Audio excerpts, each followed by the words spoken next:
Hi everyone, I'm Steve Harville with Creative Ventures and welcome to our latest edition in the monthly video series over coffee. So what do Abraham Lincoln and Wolfgang Mozart have in common? Well, they were both infected with the smallpox virus.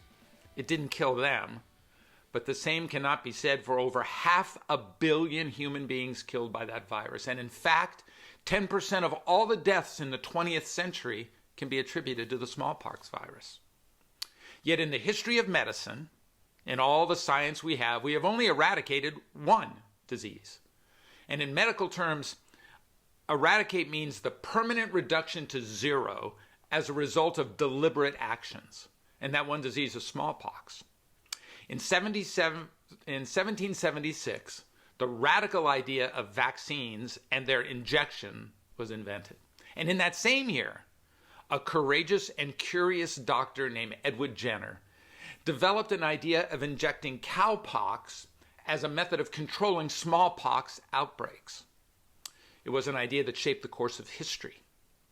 So why is it so hard to eradicate diseases? Well, it turns out it's darn near impossible. First, you need a disease that's easily recognizable, that can be diagnosed and allowed it to be tracked. Second, well, the virus can't have a non-human reservoir. What does that mean? Well, if we can cure the human, but the virus remains somewhere in an animal kingdom, it just keeps coming back. Now, the smallpox virus was different because it only affected humans. Third, there are geographic restrictions which help narrow the focus of research. And if you can identify in a geographic area where the disease outbreak happens, you have a better chance of getting some control over it. Now, if you take those factors and you add in all the non-science, non-medical things like political, economic, social factors, you have enormous barriers to knocking out a virus.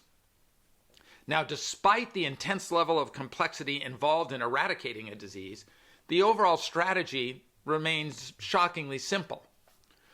There are about 3 steps. The first is clarity. Things that involve lots of pieces can cause confusion among the people involved, no matter how smart you are.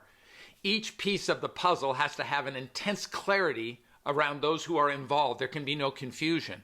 So breaking it down into smaller pieces is really, really important. Secondly, it's got to be measurable. This is critical for those involved, and most of the time because we're experimenting. We're trying things. And as we're measuring our experiments, we're moving closer to solutions. So measurable is a big deal. And secondly, there's this universal macro goal.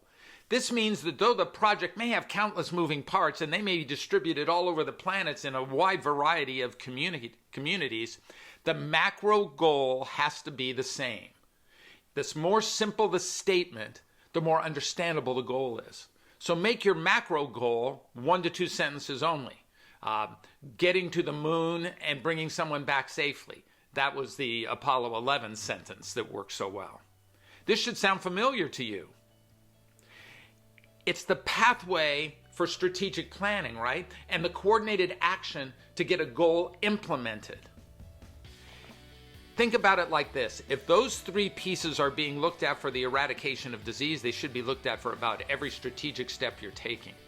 Have great clarity. Keep it measurable. Make sure it has a universal macro goal to it. Follow those things and you're on the road to eradicating your problems. Thanks so much. I'll look forward to seeing you next month on Over Coffee.